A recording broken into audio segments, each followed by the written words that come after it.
And hello, fabulous AP students. This is your favorite teacher, Mr. Jacobson. I am excited to be with you today. Today, we are going to talk about the rise of capitalism. We're in the Gilded Age at this point, and we're also going to look at the technologies that sort of lead to this Gilded Age and the age of industrialization and all the changes that are going to come to America for better or for worse. So, let us begin.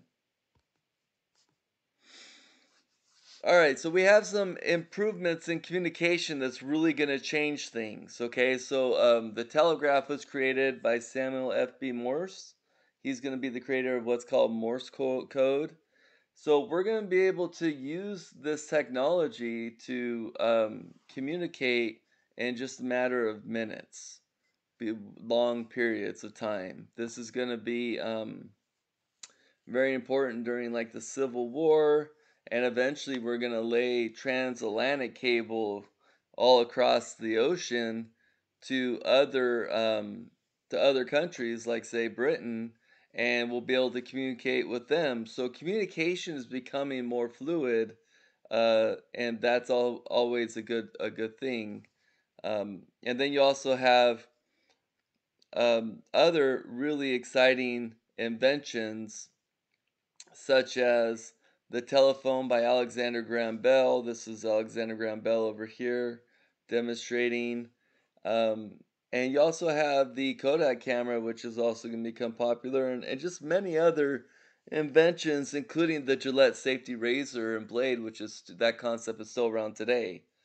So anyway, so a lot of exciting things happening. Technologies and still and energy are going to improve. You have the Bessemer process, which is going to create higher quality steel. So Henry Bessemer, he's going to figure out that by blasting air through molten iron really quickly and fast, the cooling process is going to make the steel stronger, more durable. And as a result, you're going to get this stronger steel. And since America, has lots of reserves for coal, like in Pennsylvania, and then there's these massive iron ore deposits in Minnesota's Mesabi region. If you remember the Mesabi region, there was a bit of a debate over who would get that region, Canada or America, and America got that. And that was quite fortunate because there's a lot of steel there, a lot of natural resource that benefited the steel energy and the steel industry in America. And we also have electricity, right? So Thomas Edison, he was a telegraph worker, and he comes up with many patents. One patent he came up with, his first one was machine that recorded votes. So he's a pretty curious dude. He likes to invent things. He gets a laboratory in Menlo Park, New Jersey, and out of that laboratory, you have other inventions like the phonograph, the dynamo for generating electric power, mimeograph machine, and the motion picture camera.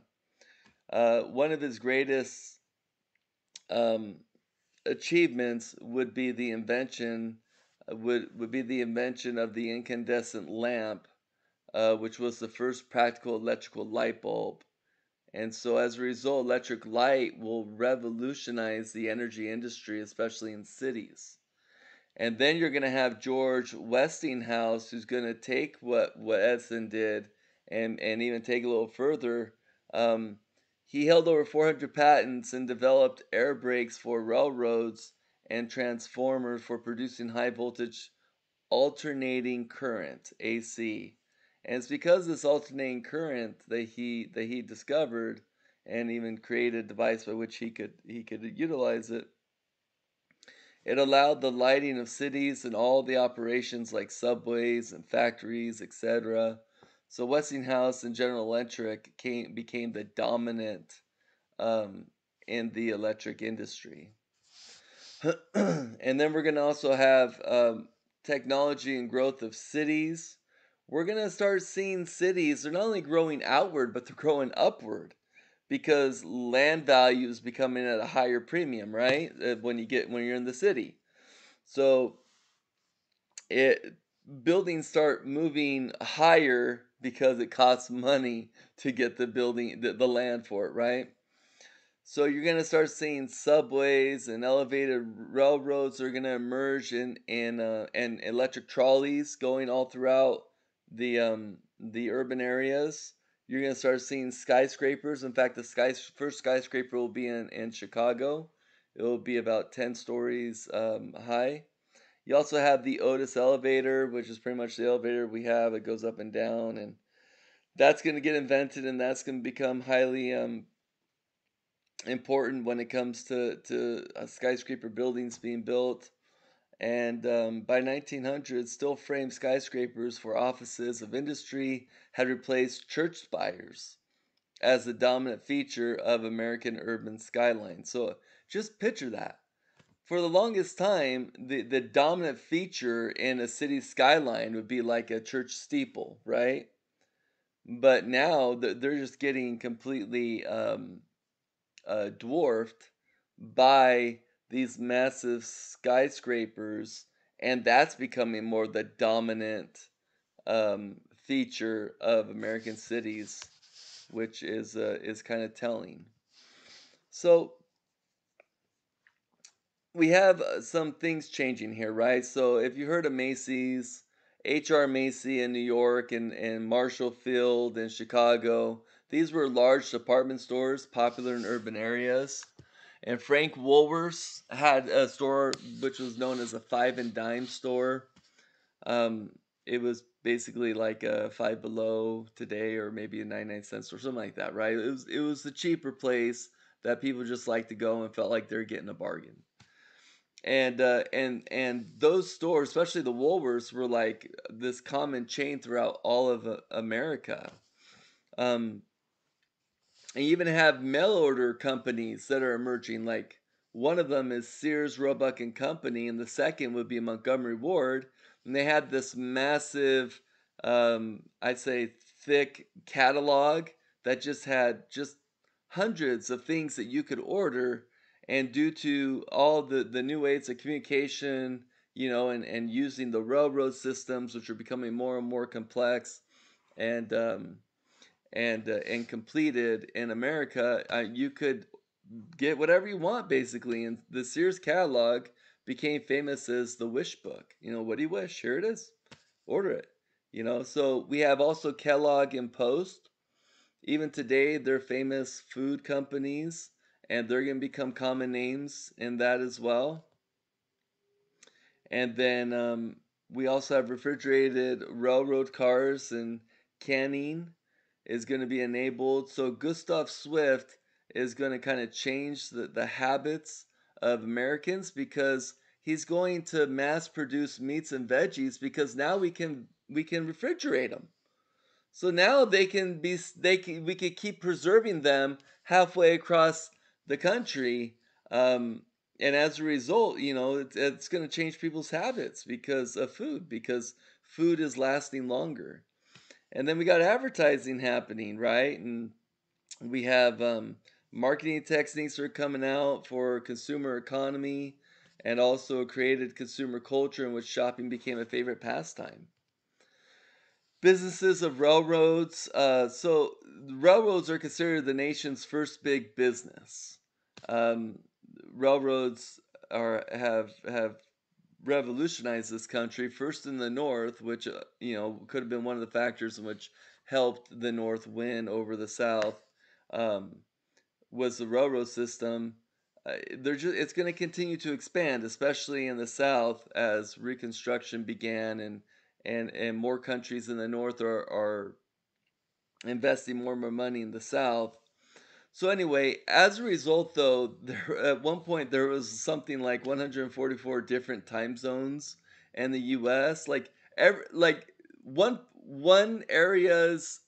region's noon, and lunch period was not the same as another one in the same. Anyway, so what I'm trying to say is that it's because of the railroads that we have a more uniformity to the time zones. There's four time zones in America, pretty much, and that's kind of what we stick with, right?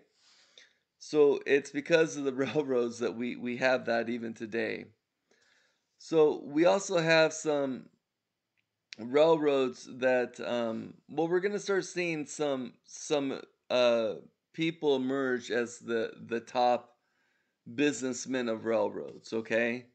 So as railroads were created, you're going to have railroads competing, but eventually people are going to try to consolidate them together because it just makes more sense to kind of have one business own, this whole track going this way. So one of those men, his name was Cornelius Vanderbilt, and he is going to use his millions from the steamboat business to merge local railroads and New York Central Railroad, which ran from New York to Chicago. So it's a pretty big railroad he owns now. It operated more than 4,500 miles of track. It's going to go to places like Ohio, Baltimore, Pennsylvania Railroad's going to connect to it. So it's going to kind of get bigger and bigger. You also have speculators like Jay Gould, who's going to enter the railroad business just for quick profits to turn a dime by making millions by selling off assets and watering stock. Watering stock means inflating the value of a corporation's assets and profits before selling it stock to the public. So anyway, so there's a lot of people who are making money honestly and not so honestly in this time period. Railroad companies would offer rebates or discounts and kickbacks for favored shippers, and then they're going to put higher prices on the smaller consumer or the farmers, which we learned about. The farmers were getting pretty upset about at one point. The Granger, talk about the Grangers. And then the railroads also attempted to increase profits by forming pools in which competing companies agreed secretly to fix rates and share traffic. We also have so there was a bankruptcy that happened with many of the railroads as a result of the Panic of 1893. So a banker known as J. Pierpont Morgan or J.P. Morgan, he's going to come in and he's going to take this opportunity to just sort of buy up all the bankrupt railroads, and he's going to consolidate them into this massive railroad system. So by 1900, seven great giant systems controlled nearly two-thirds of the nation's railroads. The consolidation made the railroads more efficient. However, the system was controlled by a few powerful men, such as Morgan, who dominated boards of competing railroad corporations through interlocking directorates. The same directors ran competing companies. So this guy is going to be on boards of competing companies, and and anyway, it's just, again, there's so many people who own so many things that it almost gets so big that you form this what you call a monopoly, right? Where you're like, wait a minute, so you own this company, this company, this company, and then you're on the board of this company and that company, and like you're like controlling 90% of the railroads now, right? And so people are like, wait a minute, you're too powerful. So we're gonna get into this notion of monopolies. Is this a good thing? And we'll talk about later on in the webcast. But you'll even have Granger laws passed by Midwestern states in 1870, and they're going to get overturned by the Supreme Court. The Federal Interstate Commerce Act of 1887 was at the first ineffective. These powers were expanded during the Progressive Era. So uh, the big business is pretty powerful, and we're not going to see the laws really get to rein them in until later in the 1900s. You also have Andrew Carnegie, who's this dirt poor kid who becomes a self-made man, is one of the terms people like to use in this time period. He's going to be a superintendent of the Pennsylvania Railroad, which is a very powerful railroad company, line, I should say. And then he's going to become the top producer of steel And the reason being is he's going to be a combination of salesmanship and the use of the latest technology. And he is going to just skyrocket because steel is so important. I mean, you got all these skyscrapers starting to go up and massive tall buildings. Got to have steel structures to be able to do that, right? So Carnegie employed a business strategy known as vertical integration, which is a company would control every stage of the industrial process, from mining the raw materials to transporting the finished product. By 1900, Carnegie still employed 20,000 workers and produced more steel than all the mills in Britain. He retired and devoted himself to philanthropy, selling his company for 400 million to a group that was headed by J.P. Morgan. So the new corporation, States Steel, was the first billion-dollar company, employing 168,000 people and controlling more than three-fifths of the nation's steel business. You also have John D. Rockefeller. So this guy is going to get really big in the oil industry. He's going to become so powerful in the oil industry that people are going to say he has a monopoly and this isn't good, and he's too powerful, right? So anyway, so by the time Rockefeller retires, his fortune is going to be worth 900 million. Standard Oil is going to be the company that he creates, and it's going to be very powerful. It's going to get so powerful that eventually it will even be able to, extort rebates from railroad companies and temporarily cut prices in order to force rival companies out to sell out. It's these are big business people. These are some of the movers and shakers of the Gilded Age and the what we now know as America today. So we have controversy and corporate power here, okay? So some people are like, look, not only are the Rockefellers, the Carnegies, the Morgans, and all these people are getting too powerful, but you have other massive industries becoming powerful like meat, sugar, tobacco. And one of the ways they get powerful is, they have a trust, which is an organization or board that manages the assets of other companies. So Standard Oil became a trust in which one board of trustees managed a combination of once competing oil companies. Now you have horizontal integrations, another process through which one company takes control of all the former competitors in a specific industry, which again would give you a monopoly. Vertical integration, we talked about this, right? So vertical integration is you just control every step, every raw material, every process to make your product. You're not relying on any other companies to assist with that. And then a holding company is one created to win and control diverse companies. Bankers like J. Pierpont Morgan managed a holding company that orchestrated the management of companies it had acquired in various industries such as banking, rail transportation, and steel. So critics are going to really get upset and get weary and very concerned about these giant corporations believing that monopolies are going to subvert competition and in open and free markets were bad for the economy.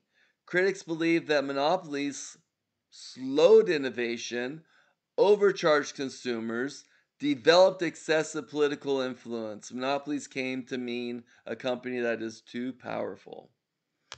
So you have ideas here where, one of the conservative ideas of economics that was prevailing was this idea of laissez-faire, which was the government shouldn't get involved. We should just leave these businesses alone, because when government gets involved, they put regulations and they just sort of hurt and stymie the economic growth of not just that business, but everything that's connected to that business, right?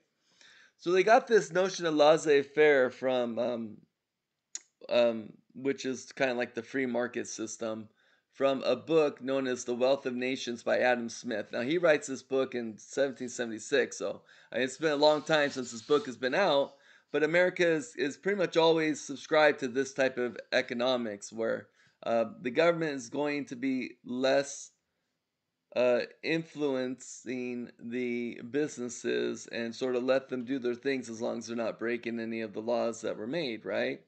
And Adam Smith, he he believed that we just need to let the invisible hand of the economics of supply and demand just take its course and not try to necessarily control it. So he's like, the governments, they're like trying to say, okay, so if we sell this thing, what should we sell it for? And he's saying that shouldn't be a consideration. The consideration should be what is this worth in the market? If you're selling something, you need to see what the value of that is in the market, and that's determined by supply and demand. And anyway, so very simple economics, um, and it made America very powerful. So Smith supported some government regulation, but overall believed that unregulated businesses would be motivated by their own self-interest to offer improved goods and services at low prices. Now you have this idea of social Darwinism that's going to emerge. Social Darwinism first emerged on the world stage by a man named Herbert Spencer, and he sort of took it to more the marketplace, right? He had the belief that Darwin's idea of natural selection, the survival of the fittest, should be applied to the marketplace. So Spencer believed that concentrating wealth into the hands of the fit benefited everybody. However, there's going to be a professor in America, Yale University, is William Graham Sumner, and he's going to take that one step further and say, well, it could be a marketplace, but it also can be a sociology. And so now he's going to argue that helping the poor is a misguided practice because it interferes with the laws of nature and would only weaken the evolution of the species by preserving the unfit. You have teachings of respected scholars like Sumner.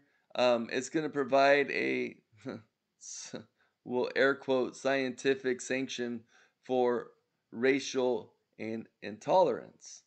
And so we're going to have race theories that are going to come out of this. That's going to have, the European white man who's going to be on at the top of the evolutionary scale, and it's going to go further down through the races of the world. And then you have Protestant work ethic. This is kind of the idea. It was kind of brought about by I think it was John D. Yeah, it was John D. Rockefeller, and he basically just believed that it's the Protestant work ethic that really is it's a sign that God favors you and helping you become rich because you're not lazy and you're working hard, and He's going to reward those who do that. So the whole idea of Protestant work ethic became a pretty big one. You have books such as Acres of Diamonds by Reverend Russell Conwell, and he's going to preach that everyone had a duty to become rich. And I mean, just the whole idea that in America, because you could come to America and there wasn't any stifling to social mobility. There was no government that came down and said, "Oh, you want to move up in the social mobility of the nation? No, you can't do that." People could. It could be harder for some groups than others, but it was still available. There was nothing stopping you. If you're dirt poor and you want to become a doctor or even a politician, you could do that. Okay? So with that attitude, in America, there was this pride that came from being a self-made man, which meant that you came from poverty, and with your own wits and work ethic, you grew a business and you became wealthy and you have a comfortable life now. That was the self-made man notion. Whereas some people, in the past, especially in Europe, would come from money and they'd stay in money because their parents were rich, right? But in America, you could become that self-made man and kind of take pride in, because that's all about the American dream or the American experiment. So anyway, go ahead and write your summary and we'll discuss this when we return. Thanks.